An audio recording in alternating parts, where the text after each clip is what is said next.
ಶುದ್ಧೀಕರಣ ಬಗ್ಗೆ ಮಾತಾಡ್ತೀರಿ, ಆದ್ರೆ ವಿಜೇಂದ್ರ ಹೇಳ್ತಾರೆ ಅವರೇನ ಪಕ್ಷ ಶುದ್ಧೀಕರಣ ಮಾಡ್ತಾರೆ, ಚೌಡಿ ಕಳ್ಕೊಂಡು ಚುನಾವಣೆ ಅಂತ ಹೇಳ್ತಾರೆ. ಬಹಳ ಒಳ್ಳೆ ಪ್ರಶ್ನೆ, ಅದೊಂದಿಲ್ಲ, ಅದೊಂದು ಉತ್ತರ ಕೊಟ್ಟು. ವಿಜೇಂದ್ರ ಬಿಜೆಪಿ ಕಂಡಿದ್ದು ಯಾವಾಗ?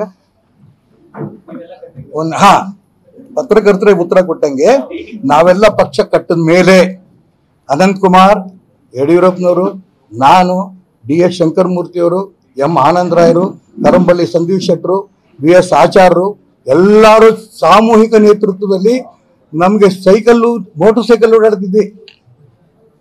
ವಿಜೇಂದ್ರ ಕಣ್ಬಿಟ್ಟಿರ್ಲಿಲ್ಲ. ಯಡಿಯೂರಪ್ಪನ ಸ್ಕೂಟರ್ ಹೊಡೆದಿದ್ರು ಶಿವಮೊಗ್ಗದೆಲ್ಲ ಸುತ್ತೋದಿಕ್ಕೆ. ಪಕ್ಷ ಕಟ್ಕೊಂಡ್ ಬಂದಿವಿ. ಆ ಪಕ್ಷ ಕಟ್ಕೊಂಡು ಬಂದ ನಂತರ ನಾನು ಅವಾಗಲೇ ಎಕ್ಸ್ಪ್ಲೇನ್ ಮಾಡಿದೆ ಯಾಕೆ ಚುನಾವಣೆ ನಿಂತಿದ್ದೀನಿ ನಾನು ಅಂತ. ಇದು ಶುದ್ಧೀಕರಣ ಆಗ್ಬೇಕು ಅಂತ ಹೊರಟಿದ್ದೀನಲ್ಲ, ಪಾಪ ಇನ್ನು ಎಳಸು. ಹಾಗಾಗಿ ಎಷ್ಟೇ ಟೀಕೆ ಮಾಡಿದ್ರು ಕೂಡ ಗೊತ್ತಿಲ್ಲ ಯಾಕೋ ನಮ್ಗೆ ನರೇಂದ್ರ ಮೋದಿ, ನಮ್ಗೆ ಅಮಿತ್ ಶಾ, JP ನಡ್ಡಾ ಆಶೀರ್ವಾದದಿಂದ ಅಧ್ಯಕ್ಷ ಆಗಿ ಬಂದಿದ್ದೇನೆ, ನಂಗೆ ಯಾರು ಏನು ಮಾಡೋಕ್ಕಾಗಲ್ಲ. ಯಾವತ್ತು ಹೇಳಿದ್ದು?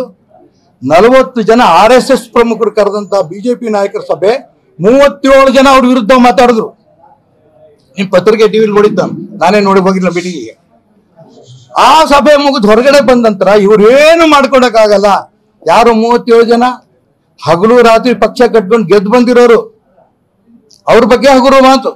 ಚುನಾವಣೆ ಇಡೀ ರಾಜ್ಯದಲ್ಲಿ ಪಕ್ಷ ಕಟ್ಟಬೇಕಾರೆ ನಾನು ಮೊನ್ನೆ ಗದಗ ಹೋಗಿದ್ದೆ. ಒಬ್ಬ XML ಹೇಳ್ತಾನೆ, ಅವ್ರ ಮನೆಗೆ ನಾನು 12 ಗಂಟೆಗೆ ಹೋಗ್ಬೇಕಿತ್ತು. ನಾನು ಅನಂತ್ ಕುಮಾರ್ ಅವರು ಹೋಗಿದ್ದು 7 ಗಂಟೆಗೆ. ಪಾಪ ಮಧ್ಯಾಹ್ನ ಅಡುಗೆ ಇಟ್ಕೊಂಡು ಇನ್ ಬರಲ್ಲ ಅಂತ ಅಂದ್ಕೊಂಡು ಖಾಲಿ ಮಾಡಿದ್ರು. ನಾವು 7 ಗಂಟೆಗೆ ಹೋದಾಗ ಏನ್ ಸಿಗತ್ತೆ ಸರ್? ಹಿಂಗೆ ನೀವು ಪಾರ್ಟಿ ಕಟ್ಕೊಂಡ್ ಬಂದ್ರಿ ಸರ್ ಅಂತ ಇವತ್ತು ಅವ್ರು ಕಣ್ಣೀರ್ ಹಾಕ್ತಾರೆ. ಇರ್ಲಿ, ಪಕ್ಷ ಕಟ್ಕೊಂಡ್ ಬಂದಿರೋ ನಮ್ಗೆ ಈ ಪಕ್ಷ ಹಾಳಾಗ್ತಿದೆಯಲ್ಲ, ಅದು ವಿಜೇಂದ್ರ ಕೈಯಲ್ಲಿ. ಸ್ವಜನ ಪಕ್ಷಪಾತ ಯಾಕೆ ಹೇಳಿದೆ? ತನಗೆ ಬೇಕಾದವ್ರು ಸೀಟ್ ಕೊಡೋದು, ತನಗೆ ಬೇಕಾದವ್ರು ಪದಾಧಿಕಾರಿಗಳು, ಸಾಮೂಹಿಕ ನೇತೃತ್ವ ಅನ್ನೋದು ಇಲ್ಲಲ್ಲ. ಇದು ಬರಬೇಕು ಅನ್ನೋದಕ್ಕೋಸ್ಕರ ಪ್ರಯತ್ನ. ಗೊತ್ತಾಗಿದೆ ಅವ್ರಿಗೆ, ಏನೋ ಭ್ರಮೆ, ಮಂಕು ಬೂದಿ ಹಚ್ಬಿಟ್ಟಾರ ಅವ್ರ ಮೇಲೆ.